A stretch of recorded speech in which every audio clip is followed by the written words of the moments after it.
along with what, men and women, American men and women are doing to sacrifice their time, their free time, whatever additional money that they have, even money that they don't have, and giving it to people that they don't know, complete strangers. A lot of these people that are, packing in these boxes filled with items and things that they need, they're never meeting these people on these remote islands. It's the food and the resources get dropped down, and they're just imagining that it's helping people. So it's pure faith, and I think it makes the world a better place. I just want to go back for a second to one thing. Can you list of the larger resources that the military made available to you? Oh man, I don't feel like anything was. We were literally in the general's office. I don't know that they kept anything from us. We're here to support Anderson, and we're here to show all the amazing work that this Air Force does, and these incredible pilots, and these incredible, just everyone has just been so hardworking. We even went to the Navy, go Navy beat Army. So I don't know that anything was, if anything wasn't accessible to us, I didn't know. They made us feel so welcome and so at home and so comfortable, and they made sure that all the staff took great care of us, even down to the helmets, making sure we wore everything right, making sure that Alex's suit and the patches, they made sure that we got it right and we got it done. And, today's the last day that we're filming, and it feels like, oh my gosh, we did it. The schedule was crazy tight. We're doing way more in 21 days than should be humanly possible.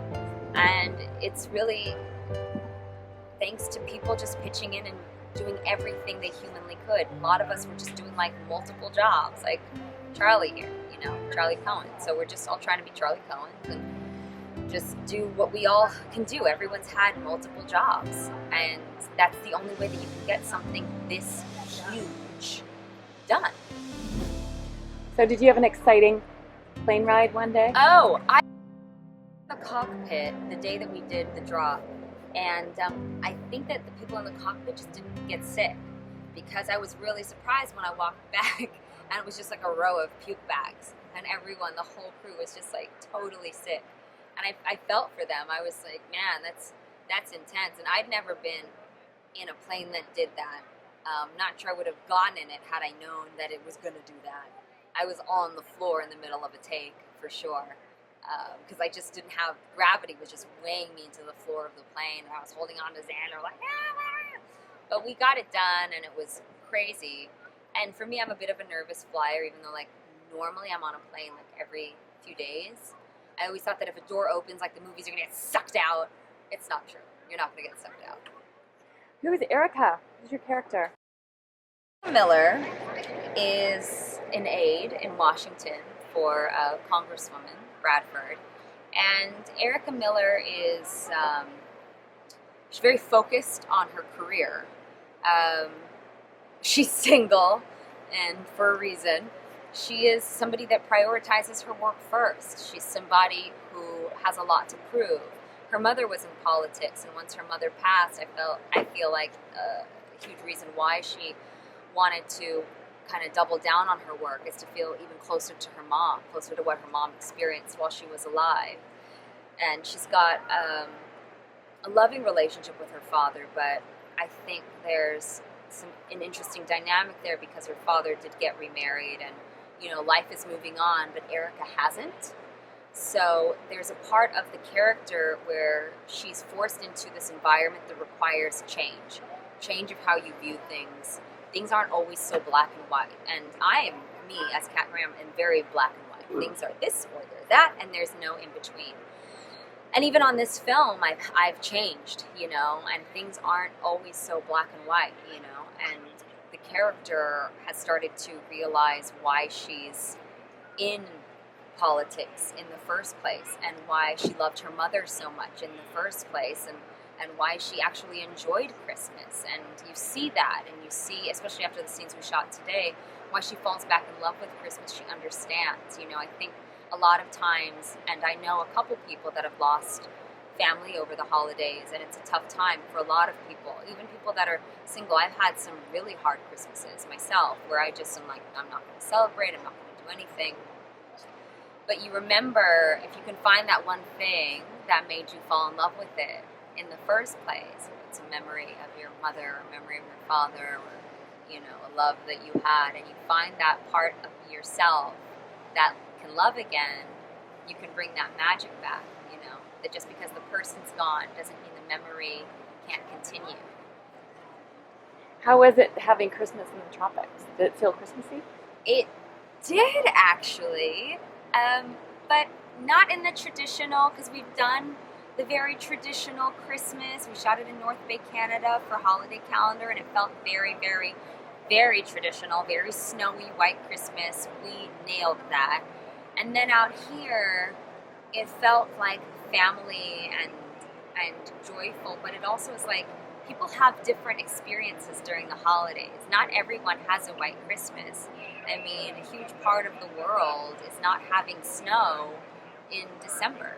You know, I don't have snow in December. I spent most of my life in Los Angeles where, you know, Christmases are palm trees, you know, and sand and stuff like that. And, you know, I think that this will connect with a lot of people. And a lot of people will relate to this film because they're like, finally, a holiday movie in the tropics, you know. You have to go back and say we shot in Vancouver, Canada, because you said North Bay, Canada. Oh. So we shot North Bay, Ontario, Canada?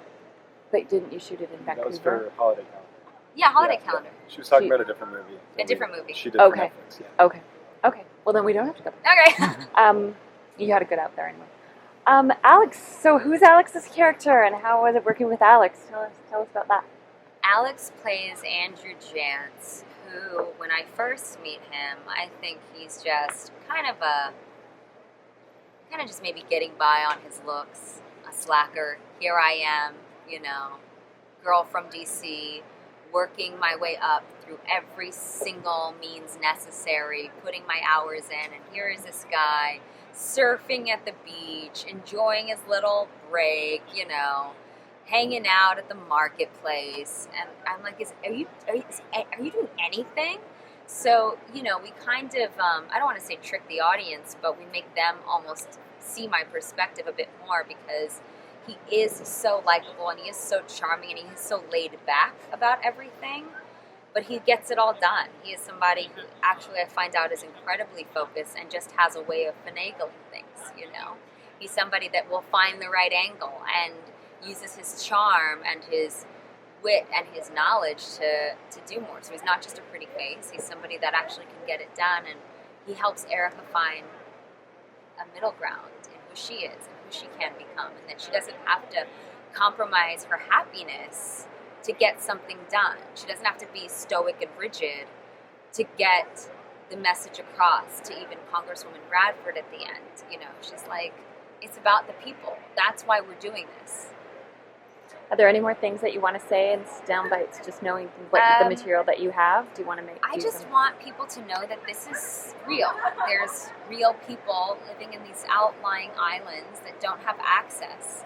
They don't have access to electricity. They don't have access to food sometimes, clothing, shelter. You know, a typhoon comes and completely wrecks your home. They're working in the heat without air conditioner. A lot of them don't have air conditioning, you know. So solar inverters, generators, mosquito nets, fishing supplies, fishing hooks, tarp, bed sheets, linens, anything that you can send, toys, please send to Anderson. You know, these people, they desperately, desperately need it. I mean, there's 9 islands, I think, around that are just need it so bad, and the Air Force is doing everything that they can, but like I said, it's all sourced with donations, so it's not the Air Force's money. They literally are relying on us, the people, to donate so that they can get, you know, what they can get to these people. It's about the people, and that's what Christmas is about. And that's it. It's a great out. Okay, is there anything else you want to talk about? That was great. Says all right. Thank you for doing Get back to work. Yeah, get back to work. Cutting. Yeah. Cut. Thank you. Wonderful.